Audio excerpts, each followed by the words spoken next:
Emilio Lamo de Espinosa. Emilio, un placer y un honor estar contigo siempre y en estos días más con las cosas que están sucediendo. Emilio Lamo de Espinosa es sociólogo, abogado, estudios de economía. Voy a hacer un súper resumen de su currículum para que sea una charla, ¿no? Pero bueno, sí quería decir que las distinciones que tienes, ¿no? Porque no las tiene cualquiera. La Gran Cruz al Mérito Civil, Alfonso X el Sabio, la Gran Cruz de la Orden Isabel la Católica, Premio Internacional de Ensayo Jovellanos. Emilio ha sido uno de los fundadores y presidente del CANO, que yo diría que el CANO es el gran think tank que hay en España. Yo sé que hay dos o tres más que ahora, además, escucharán este vídeo y dirán, pues no estoy de acuerdo que sea el CANO. Yo pienso que es el gran think tank que hay en España y, en fin, otros think tanks que yo mismo estoy metido, siempre decimos, pues mira lo que hace el CANO, ¿no? Bueno, y por supuesto un currículum absolutamente impresionante. ¿Qué tal, Emilio? ¿Cómo estás? Pues muy bien, buenas tardes, gracias, encantado de estar aquí, aunque sea por malas razones, porque es evidente que vamos a acabar hablando directa o indirectamente de la tragedia que está ocurriendo en este momento en la vieja Europa, ¿no? Pues sí, claro. Oye, mira, yo te quería decir que estamos escuchando sobre el tema, como dices tú, inevitable, hablar de la guerra en el corazón de la vieja Europa. Eh, Estamos oyendo dos tipos, digamos, de escenarios, ¿no? Yo diría, el mayoritario, que es el que dice que esto va a ser una guerra larga y muy penosa, y luego, pero en cambio también por otro lado, escucho sobre todo a militares, y hicimos un podcast como este con un teniente general, con el teniente general Álvarez Espejo, eh, y fíjate que dicen, bueno, sí es cierto que la crueldad es terrible y que todo parece que es el peor momento, pero quizás es para tomar buenas posiciones de cara a la negociación y que pudiera haber una solución no lejana, y sentarse a la mesa, digamos, con los argumentos de la fuerza o otro cualquier escenario. ¿Qué escenario dibujas tú sobre esta terrible guerra? Pues, hombre, la verdad, primero es muy difícil, ¿no? Tú sabes que las guerras se sabe cómo comienzan, nunca cómo terminan, y esta es especialmente confusa en cuanto a su resultado. Lo que todo el mundo esperaba era una guerra rápida, una blitzkrieg, ¿no? Con una ocupación, dado el diferencial de poder y de armamento entre Rusia y Ucrania, lo que se esperaba era un avance rápido de las tropas rusas, una ocupación de las ciudades, que cayera Ucrania pues en cuestión de semanas, ¿no? Este escenario ha quedado ya definitivamente cancelado. No se está produciendo ese avance rápido, al contrario. Otro escenario que era el que Rusia se limitara a la ocupación del sur para crear un corredor desde el Donbass a Crimea, un corredor terrestre, ¿no? Y quizás hasta Odessa para aislar a Ucrania de la salida al mar. Eso también parece haber quedado cancelado porque la presión en el norte es muy grande, hacia Kiev, etcétera. Lo que sí que parece claro es que el ejército ruso tiene una capacidad operativa muy inferior a la que se esperaba, claramente. Claramente se ha hablado de que es un ejército Potemkin, lo cual en el fondo no debería de sorprendernos, porque en un país tan extremadamente corrupto como es Rusia, difícil sería que el ejército no fuera también corrupto. Y esa es la impresión que hay, ¿no? El material es de mala calidad, el personal no está bien entrenado, las tácticas son erróneas, la logística es desastrosa, y pensemos que está a 100 kilómetros de la frontera. Napoleón o Hitler estaba a miles de kilómetros de su base, aquí están a poco más de 100 kilómetros y han tenido serios problemas de habituallamiento. Y luego, por otra parte, desde luego, la moral de las tropas es muy deficiente, y sin embargo, los ucranianos están presentando un frente duro, están resistiendo, de modo que no se sabe. Hombre, sigue siendo razonable esperar que Putin gane la guerra. En todo caso, ya tiene perdida la paz y no podrá establecer, digamos, sentarse sobre las bayonetas, no podrá establecer un régimen títere en Kiev, eso no es probable, y controlar ese país de 40 y tantos millones de habitantes con un tamaño del de España no va a poder hacerlo, ¿no? Yo no excluyo en absoluto, y empiezo a haber indicios de ello, de que se produzca un acuerdo diplomático como consecuencia del fracaso militar, o en todo caso, si no del fracaso de las enormes dificultades que está encontrando Rusia en la invasión, que es lo que es la invasión de Ucrania, ¿no? Y sí parece que en este momento empieza a avanzarse una línea de acuerdos diplomáticos que le permitirían a Putin quizás salvar la cara, controla la prensa, controla los medios de comunicación en Rusia, puede presentar eso como, bueno, esto ha sido hemos conseguido un éxito, Ucrania ha quedado neutralizada, etcétera, etcétera, lo presenta así y a lo mejor consigue salvar la cara. Yo creo que las presiones chinas también están actuando en ese sentido. Muy bien, Emilio. Sí, yo creo que en todos los escenarios que dibujas, algunos ya descartados, ¿verdad? Pero en los que puede pasar, todos tienen en común que Putin tiene que salvar la cara, ¿no? Porque aquí no cabe una derrota total, puesto que una derrota total sería como el Hitler con un botón nuclear, que él no lo tenía afortunadamente, pero este sí. Oye, y en ese sentido, como ya hemos hablado esto en Consenso Regeneración varias veces, pero siempre me pone en presión una serie de personas para decir, oye, pregunta si crees que va a haber una guerra nuclear. ¿Descartas ese escenario totalmente catastrófico? Bueno, vamos a ver, para comenzar lo que habría que decir es que esto no es, se aprieta el botón y se desata una destrucción mutua asegurada, ¿no? Va por pasos. La guerra convencional va ganando o puede ir ganando, puede ir escalando en violencia, en utilización de armas cada vez más de destrucción masiva y entrar en lo nuclear también progresivamente, probablemente con armas tácticas que se harían detonar pues, o en el mar o en alguna zona desértica como una suerte de aviso y después de eso ya sí se podría entrar en la escalada definitiva. Por lo tanto, tienes un gradiente poco a poco. Esto se va avanzando poco a poco. En este momento yo creo que estamos lejos de ese salto a la nuclear. Yo estoy convencido que China pondría la luz roja claramente en el salto a lo nuclear, porque la catástrofe económica que eso generaría, la disrupción, etcétera, etcétera, sería terrible, nada varias veces lo que fue el 11S, y por lo tanto yo no creo, incluso dudo que los propios rusos aceptaran eso. Por lo tanto, no lo veo factible.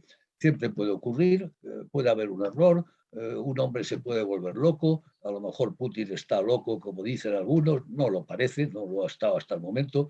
Yo no le veo, yo no creo que eso vaya a ocurrir, pero en fin, nunca se sabe.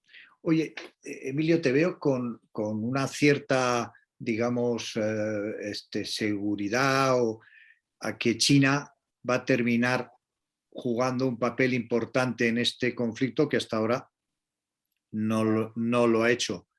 ¿Tú crees que va a ser así? Pues yo creo que es definitivo el papel suyo. Yo creo que quien puede realmente al final reconducir la situación en este momento es China. Rusia se ha quedado por completo aislada del mundo, es un paria en este momento, una economía destruida por completo, absolutamente, caída del rublo, la huida de las empresas, es una situación verdaderamente dramática para ella. Va a pasar a depender de China. En ese sentido, bueno, Europa vamos a tener casi fronteras con China, o por lo menos con un Estado dependiente de China, y sí, yo creo que va a jugar un papel clave. Es cierto que China, bueno, ha mantenido una posición ambigua durante todo el proceso, se abstuvo en la Asamblea, en el Consejo, en el Consejo y en la Asamblea en Naciones Unidas, se abstuvo, y realmente no está interesada en una disrupción muy grande. Todo aquello que pueda redundar en el debilitamiento de la Unión Europea, de la OTAN y de Estados Unidos le puede interesar, pero más allá no, más allá no. Y por lo tanto, lo que pudiera ser la escalada a lo nuclear de la que hablábamos anteriormente, aunque sea una escalada progresiva, estoy convencido que a China no le interesa ni lo más mínimo. Sí, sí, no le interesa para nada. Necesita crecimiento, necesita seguir creciendo. Sí, claro. Emilio, te voy a poner un pensamiento encima de la mesa y me comentas. ¿No tendría sentido para Ucrania, digamos, en el corto plazo, más o menos firmar cualquier cosa? no te digo cualquier cosa, es decir, de la entrega de la capital, pero digamos firmar un pacto para parar el asesinato y el genocidio, ¿verdad?, de estos criminales de guerra, firmar cualquier cosa pensando en que las sanciones a Rusia van a seguir, lo has dicho, Rusia va a ser un paria, Putin va a ser un paria, y tarde o temprano caerá Putin y entonces Ucrania puede levantar el dedo y decir, oiga, mire, la validez de un pacto firmado con la pistola en la sien evidentemente no es válido y ahora replanteo este asunto y permito que esté yo armado, tenga armas defensivas, etcétera, etcétera, y me haya parado la guerra y le doy la solución, digamos, al asunto cuando Putin haya caído porque, en fin, me imagino que por mucha propaganda y control de los medios, pues hombre, este señor, los rusos sí se darán cuenta que no pueden sacar el dinero del banco, que el rublo vale lo que sea, que la bolsa baja 80% y todo eso van a volver a los niveles de vida, ¿verdad?, del comunismo, etcétera, y que podría saltar por los aires Putin y por tanto replantear. ¿Qué te parece esa idea? Bueno, yo no lo sé. Vamos a ver, lo primero habría que decir, claro, un país que está siendo bombardeado, devastado, como está siendo Ucrania y los ucranianos, yo respeto cualquier decisión a la que ellos lleguen y si quieren llegar a una tregua o una rendición, pues no hay más remedio que respetarlo, porque es evidente que la guerra es brutal, es terrible y por lo tanto, si toman esa decisión, deberíamos de respetarla todos, ¿no? Yo creo que no la van a tomar y creo que no nos interesa las dos cosas. Yo creo que están haciendo gala de una entereza, de un valor enorme, de una comprensión de la situación enorme. Si llegaran a esa rendición, esa suerte de rendición, piensa que eso es un triunfo de Putin, claramente. Y el triunfo de Putin es muy mala noticia para Ucrania en el futuro, para Europa, para la OTAN, para el mundo libre en general, ¿no? Putin está transformando Rusia, está reestalinizando Rusia. Como dice en la portada del Economist, del último número del Economist, está consiguiendo transformar ese país de una democracia iliberal en un sistema autoritario y quizás incluso totalitario, en la línea un poco de China, y por lo tanto es un gran riesgo, y yo creo que en ese sentido lo que a todos nos interesa, también a Ucrania, es que Putin salga humillado de esto, que tenga una salida, pero que salga perdedor, que pueda venir algo quizás, pero que no pueda presentarse como un triunfador. Un Putin reforzado por un triunfo en Ucrania sería extremadamente peligroso y su capacidad de atracción sobre el entorno, no solo sobre Bielorrusia, su capacidad de presión sobre los Bálticos, sobre Polonia, Hungría, sobre el Cáucaso, sería francamente preocupante. Ya, me alegro mucho, Emilio, que me respondas así. Oye, hablando un poquito de las consecuencias de este drama en la geopolítica, ha sido demasiado inocente para el oeste, ¿no?, para Occidente, el pensar que haciendo comercio y teniendo relaciones con países que son dictaduras, ¿no?, como es la Rusia de Putin y China, ¿no?, en un proceso de globalización, en el entendimiento que dices, bueno, aparte que me interesa, ¿no?, por los costos, etcétera, pues se supone que el libre comercio va a enriquecer a las partes, va a enriquecer al exportador, se va a crear riqueza, se va a crear unas clases medias que reclamarán sus derechos políticos y eso terminará siendo una democracia. Resultó que no han sido democracias. No solo que no han sido democracias, sino que, si me permites la expresión, los hemos hecho ricos y con el dinero lo que han hecho es no subir el bienestar de la población, sino gastárselo en ellos mismos, en armamento y en los cronis, ¿no?, que se han hecho millonarios y resulta que ahora nos mandan los tanques. Todo esto nos lleva a un escenario de replanteamiento de la globalización y de decir, oiga, mire, ¿sabe qué? Que yo a partir de ahora comercio sí, pero con las democracias. Bueno, es evidente que ya la pandemia estaba replanteando la globalización en buena medida, ¿no? Digamos, las cadenas de valor diferenciadas, la división del trabajo internacional, que en cierto modo nos ha enriquecido a todos, nos ha hecho muy vulnerables también, y lo vimos con la pandemia, ¿no? Europa no producía un grano de paracetamol, no teníamos respiradores, una situación verdaderamente muy negativa, y ahora se pone de nuevo de manifiesto.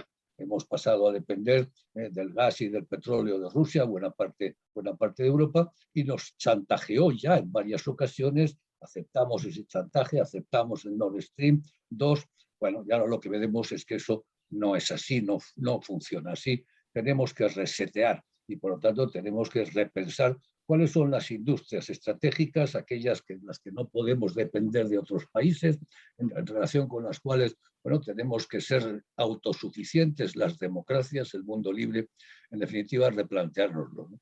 La idea a la que Europa se apostó. Digamos que hay tres tipos de paz, para que me entiendas. Hay una paz por equilibrio de poderes, que es la que hubo durante la Guerra Fría, entre la Unión Soviética y Estados Unidos. Cuando eso se hundió, jugamos a dos tipos de paz. Europa jugó a la paz liberal, la paz por interdependencia, que viene, la teoría viene desde el viejo Montesquieu, ¿no? El comercio suaviza las costumbres, los hace a todos interdependientes, no interesa. Europa apostó por eso, apostó por la Ostpolitik, la apertura al este, etc. Eso ha fracasado. Y también es cierto que apostó por eso porque Estados Unidos siguió apostando por la otra fórmula de paz, que es la fórmula de la paz por hegemonía, el poder duro, no el soft power de Europa, sino el poder duro de los Estados Unidos. Y lo que se ha puesto de manifiesto claramente es que la paz liberal en algunas ocasiones funciona, en otras no, concretamente con aquellos países que no quieren entrar en ese juego, como es el caso de Rusia, ¿no? Y tenemos que regresar a la paz por hegemonía. Esta paz por hegemonía, gracias a Dios, contamos con Estados Unidos, contamos con la OTAN, y Europa está despertando. Esto es el despertar, y tiene razón totalmente Pepe Borrell cuando dice que esto es el despertar de la Europa geopolítica.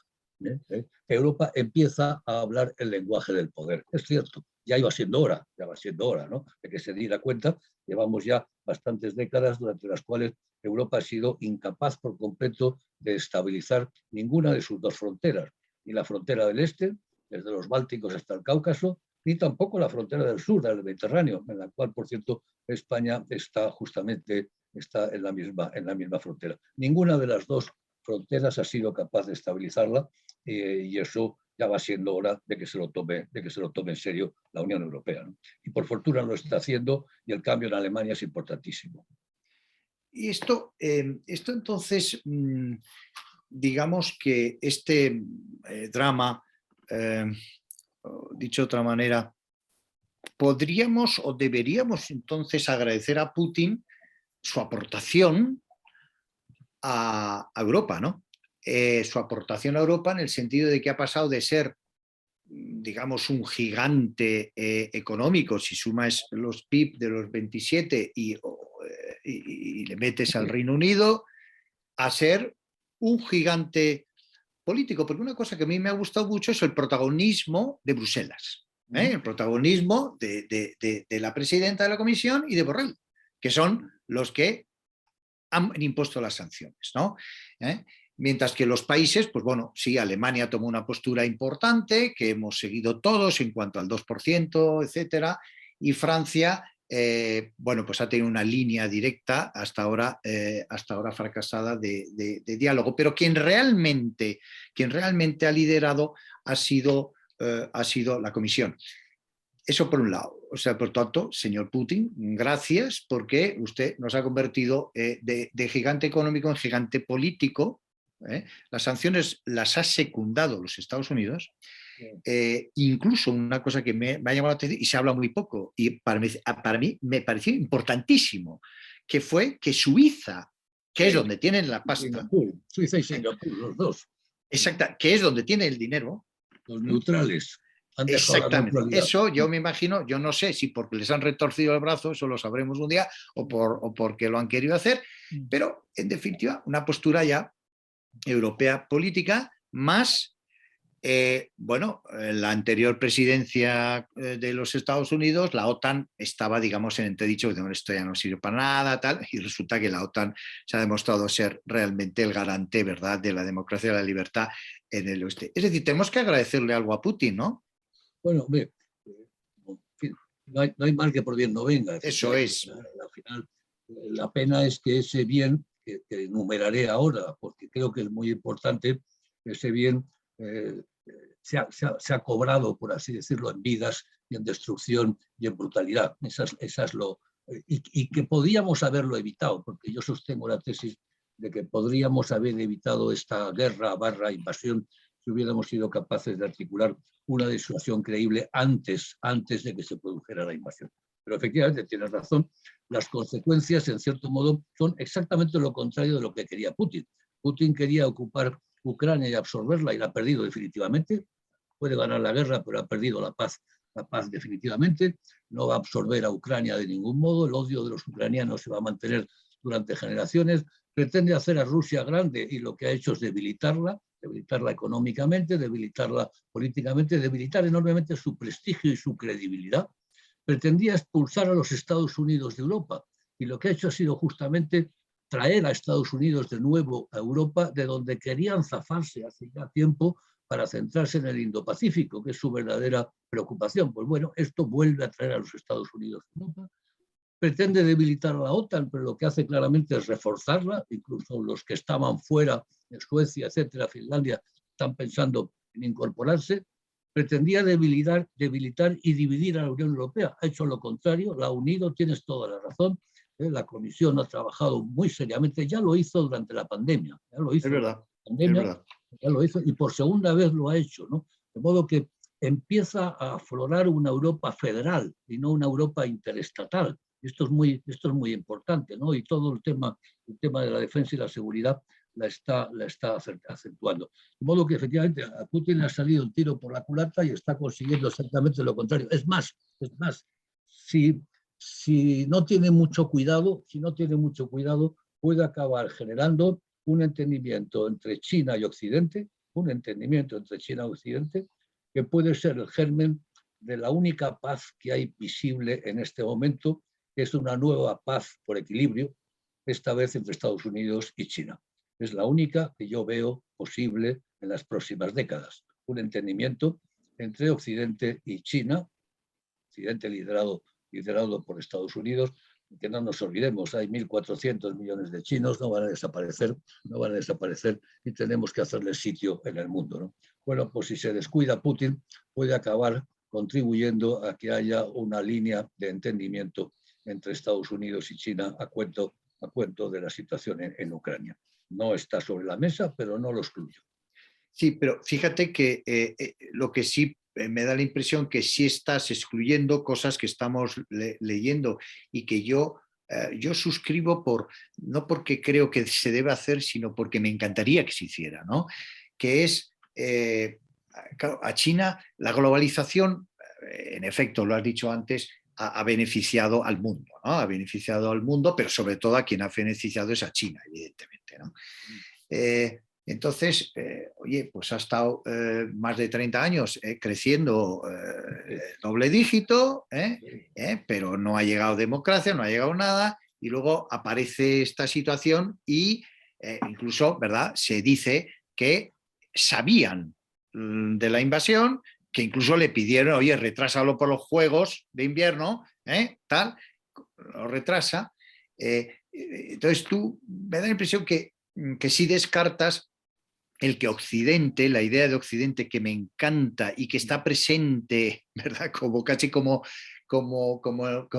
desde, no sé, la Edad Media, descartas el que se empiecen a tomar medidas, digamos, de menos relación con China, comerciales, de inversión y hasta, bueno, poner presión, ¿no?, sobre China, decir, oye, que tú al final es que yo, el que te ha hecho rico soy yo. Todo eso lo descartas y más bien te vas a un escenario en el que ya, digamos, que el entendimiento sea China, Estados Unidos y debajo de China, como un siervo, esté Rusia. descartas ir por ese camino, ¿no? Vamos a ver, sí, eso lo descarto, por supuesto. Rusia, esto lo dijo Obama hace tiempo y tenía toda la razón. Rusia es una potencia regional, no una potencia global. Lo que pasa es que es una potencia regional en nuestra región, pero ¿qué le vamos a hacer? Que eso es para suerte, pero es una potencia regional. El PIB de Rusia es en este momento un poco inferior y poco superior al de España, y al camino que lleva va a ser inferior al de España. Son 140 millones de habitantes. Esto nos da una idea de los recursos de que de verdad dispone Rusia. Rusia no puede ni siquiera aguantar una guerra limitada como esta de Ucrania varios meses. De hecho, con las sanciones actuales está ahogada claramente. Por lo tanto, Rusia no es comparable en potencia, en capacidad, es una cleptocracia. En pocas ocasiones he estado de acuerdo con Noam Chomsky, pero en esta vez sí estoy de acuerdo con él cuando dijo que Rusia era una cleptocracia petrolera, y tiene toda la razón, es una cleptocracia petrolera. Yo creo que los dos gigantes, sin duda alguna, un gigante ascendente es China, un gigante descendente en términos relativos son los Estados Unidos, y ese es verdaderamente el vector geopolítico que en este momento articula de verdad las relaciones en el mundo. Y todo aparece vinculado, conexionado, articulado alrededor de esa tensión. Lo que pasa es que esa tensión tiene muchos tableros. No es únicamente el tablero geopolítico del poder, que es siempre agónico, si tú ganas yo pierdo, etcétera, pero hay un tablero económico en el que, sin embargo, pueden cooperar, pueden competir y cooperar, y lo están haciendo. Hay un tablero financiero en el que efectivamente unos financian a los otros y sabemos que eso es así. Hay un tablero tecnológico donde la competición, sin embargo, puede ser más dura. Hay un tablero de provisión de bienes públicos en los cuales unos y otros saben que no tienen más remedio que cooperar, como es el tema del cambio climático. Quiero decir con ello que no podemos, digamos, unidimensionalizar las relaciones tensas, sin duda, entre China y Occidente, liderado por Estados Unidos. Es un campo muy amplio donde, por fortuna, no se produce una agregación de clívages, de líneas de fractura. Es mucho más flexible y mucho más gestionable, ¿no? Sí, es interesante esto que dices de China, haciendo tanto énfasis en China, porque si bien es cierto que sí, uno escucha y lee, pero no con la claridad que lo estás diciendo tú, la rotundidad de estar convencido que en definitiva esto al final pues lo tiene que resolver China, y es el más interesado en resolverlo, porque al final China lo que tiene que hacer es vendernos sus productos, y para eso tenemos que estar en disposición de poderlos comprar. Me gustó mucho la frase de Borrell, que ha tomado un protagonismo extraordinario, y además eso tiene repercusiones, como has dicho, de cara a la unidad y la integración de Europa, porque uno de los puntos, aparte de un ejército común, ¿no?, que esto pues va a venir, ¿no?, por lo menos un ejército de intervención rápida o algo así, esperemos, ¿no?, pero a la fuerza ahorcan, ¿no? O sea, que decir que esto ahora ya... aparte de eso, claro, también hay que reforzar la posición de Borrell, del Borrell, ¿no?, de turno, ¿no? Me gustó mucho la frase cuando dijo, mire usted, Rusia es una gasolinera con un botón nuclear dentro, ¿no? Sí. Bueno, creo que está muy bien dicho, ¿no? Como has dicho, pues un PIB que dentro de poco será el menor que el de España, con 47 millones nosotros y ellos 145, me parece, millones de habitantes, pues hombre, ya te está diciendo que su renta per cápita pues viene a ser casi la tercera parte, ¿no? Con una desigualdad brutal. Y una desigualdad brutal, porque claro, sí, claro, los ricos pues son muy ricos. Mira, me gustaría, Emilio, en estas charlas, ahora volvemos un momento a España, pues ya debemos ir acabando, ha sido interesantísimo, y para terminar iré las ideas fundamentales, ¿no?, como nos ha pedido antes Roberto, y las he ido apuntando y las leeré, pero antes te quiero hacer una pregunta ya sobre España, ¿no?, que es una pregunta que hago a todas las personas con las que vamos charlando, que por cierto ya son casi 40, ¿eh? Hacemos un podcast semanal, ya llevamos casi 40, y la cosa pues funciona, pues seguimos, ¿verdad? La pregunta es, Oye, ¿a ti qué te gustaría para España en el corto o medio plazo, ¿no? ¿Qué te gustaría ver en España? ¿Cuál es tu deseo, un deseo, vamos a decir, práctico, realista? ¿Qué te gustaría ver en España que hoy no lo ves?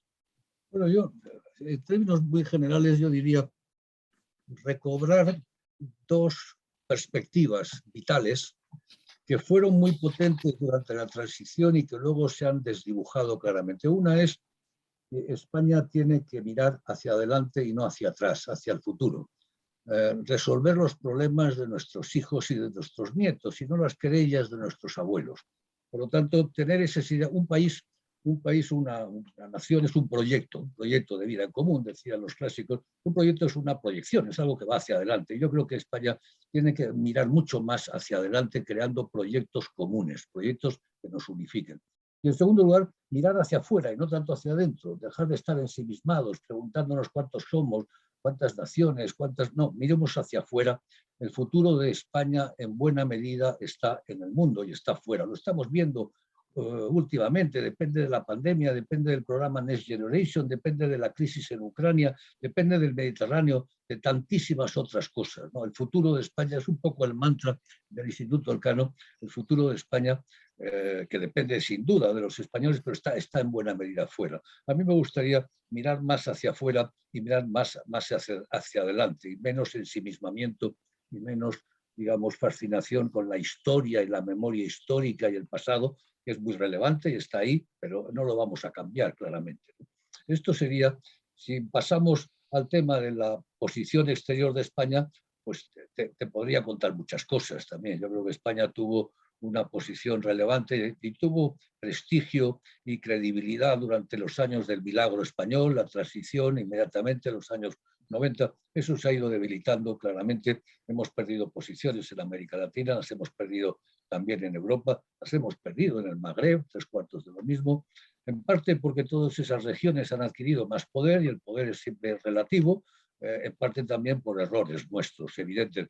Y ahora parece que el gobierno está tratando de retomar la relación con Estados Unidos, retomar la relevancia que tiene inevitablemente, indiscutiblemente en este momento la OTAN, una mayor presencia en el exterior, que si eso funciona por un lado, funcionará también en América Latina y viceversa, ¿no?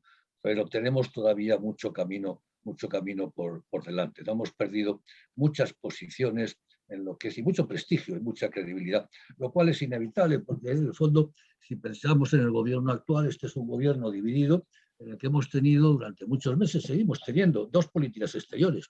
Una, la política exterior, por así decirlo, formal y oficial, y otra, la política exterior de Podemos, etcétera, que es una política distinta en América Latina, distinta en Europa y distinta en este momento, lo vemos en la cuestión de la OTAN y del apoyo a Ucrania. Pero un país que tiene en su gobierno dos políticas exteriores distintas, pues no ofrece mucha credibilidad ni mucha seguridad, ¿no?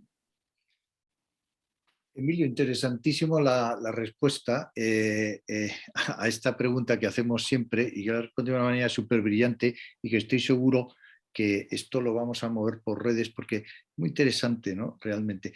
Si te parece, antes de despedirnos y de agradecerte que hayas estado, como siempre, súper brillante, te he escuchado ya muchas veces en muchos foros y siempre has estado igual, ¿no? Esta es la realidad.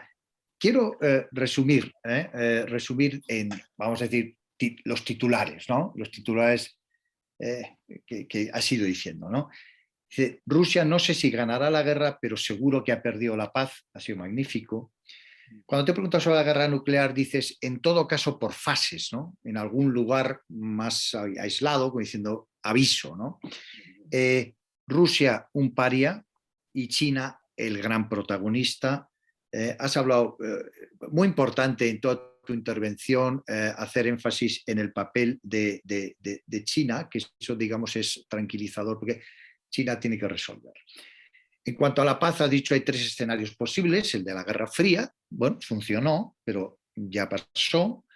el de la apertura, el de la interdependencia, que es el que tomó Europa y Alemania, por ejemplo, comprándole el gas, ¿verdad? El 60%. Es que eso pues, es tremendo, ¿no? Y ese ha sido un fracaso. Y el de Estados Unidos, que es el de la hegemonía, ¿eh? O sea, estamos en la paz, pero aquí el fuerte soy yo, ¿no? Y entonces Europa se tiene que mover de un escenario a otro, evidentemente, así lo has dicho. Europa ha fracasado en estabilizar la frontera del este y la frontera del sur también, ¿eh? Y la del sur sabemos nosotros muy bien y lo sufrimos por qué. Y luego has dicho pues, cosas que a pesar de este drama, pues es cierto que son consecuencias que nadie ha querido, ¿no? Que nadie ha querido, pero que están ahí, de la guerra, ¿no? Es que es lo primero que Putin lo que ha hecho es debilitar a Rusia, ¿eh? Debilitar a Rusia. Putin lo que ha hecho ha sido, quería separarnos y nos ha unido, ¿eh? Nos ha unido a Europa, ha reforzado la OTAN, la idea de la OTAN, caminamos hacia una Europa federal, ¿no? Se vio ya en la pandemia que donde las vacunas las trajo también la Comisión, ¿no? Next Generation, sobre todo, no te Y olvides. Next Generation, Next claro. Generation, que es Claro. Entonces ese es un protagonismo muy importante porque, claro, al final los países tenemos que ceder soberanía porque si no, el poder lo tienes que trasladar a alguien, ¿no? Luego has hablado continuamente sobre el entendimiento que ves tú entre China y Estados Unidos, las dos grandes potencias, donde ya Rusia no es parte, ¿eh? Rusia estaría debajo de la bota de China. La frase de Obama, China es una potencia regional, claro, es nuestra región, Rusia, pero no es una potencia... Rusia, no China. Rusia. Rusia, perdón, me he equivocado. Rusia es una potencia regional, que es nuestra región, pero evidentemente no global, y describiendo Rusia como un PIB que es un poquito mayor que el de España y dentro de poco pues será debajo de España, teniendo 140 millones de habitantes. Y por otro lado, cuando te he preguntado, y esto para mí ha sido súper brillante, sobre qué desearías tú para España, qué bonito, ¿no? Lo he hecho de una manera muy bonita, mirar hacia adelante, resolver el problema de nuestros hijos, de nuestros nietos y dejar atrás el de los problemas de nuestros padres y los conflictos y de nuestros abuelos, ¿no? Y mirar hacia afuera, que es lo que ha hecho Elcano profesionalmente, ¿no? En los países y regiones donde España juega un papel. Bueno, ha sido magnífico. Te adelanto, querido Emilio, que esto va a ser un éxito, va a ser un éxito porque realmente ha sido muy interesante tu aportación. Y nada, encantado, a tu disposición y muy agradecido por tus palabras y por tu aportación. Muchas gracias a ti, Joaquín. Un placer estar con vosotros. Habrá más ocasiones. Muy bien, pues un abrazo. Adiós, Emilio. Adiós. Adiós.